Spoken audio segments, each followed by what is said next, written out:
મારું નામ ઘનશ્યામભાઈ પરમાર, ફાગવેલ તાલુકા કોંગ્રેસ સંગઠનનો પ્રમુખ છું. ઘનશ્યામભાઈ, ચૂંટણી થઈ રહી છે ચિખલોડ પેટા બેઠક, શું કહેશો? આ ઇલેક્શન ફાગવેલ તાલુકાનું ચિખલોડ પેટા ચૂંટણીની આ ઇલેક્શન છે. અગાઉ 3 મહિના પહેલા આ ગામમાં તાલુકા પંચાયતની આખા તાલુકાની અંદર તાલુકા પંચાયતની ઇલેક્શન હતું, પણ આ ગામના લોકોએ બહિષ્કાર કરેલો. આ લોકોને કપડન તાલુકામાં જવું હતું, પણ હવે આ જે ભારતીય જનતા પાર્ટીના જે અત્યારે સરકાર ચાલી રહી છે એ જનતાનું સાંભળવાની જગ્યાએ પોતાની મનમાની કરી રહી છે. એટલા માટે આ લોકો આ વખતે ફોર્મ ભર્યો છે.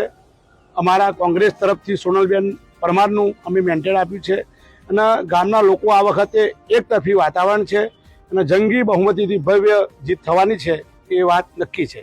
જી બાપુ, ચિખલોડ પેટા ચૂંટણી શું કહેશો? ખેડા જિલ્લાની ફાગવેલ તાલુકામાં આ ચિખલોડ તાલુકા પંચાયત સીટનું આજરોજ ઇલેક્શન છે. આ ઇલેક્શનમાં અમે 2 દિવસથી હું રૂબરૂ અહીંયા હાજર છું.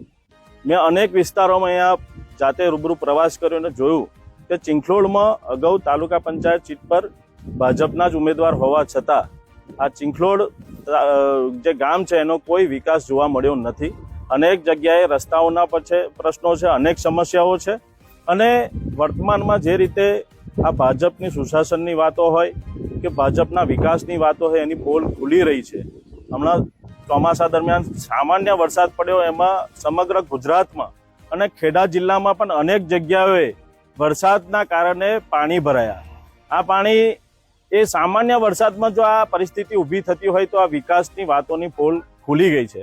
એવી જ રીતે અનેક સમસ્યાઓ છે. શિક્ષણની સમસ્યા હોય કે મોંઘવારીની સમસ્યા હોય, સામાન્ય માણસના પ્રશ્નોને દબાવવામાં આવી રહ્યા છે, એમના પ્રશ્નોને કોઈ સાંભળનાર નથી. આવી અનેક સમસ્યાઓના કારણે પ્રજા ત્રાહિમામ થઈ છે અને અમને ચોક્કસ વિશ્વાસ છે કે ચિખલોડની પ્રજા પણ આ કોંગ્રેસના અમારા સોનલબેન જે ઉમેદવાર છે એમને બહુમતીથી વિજય બનાવશે.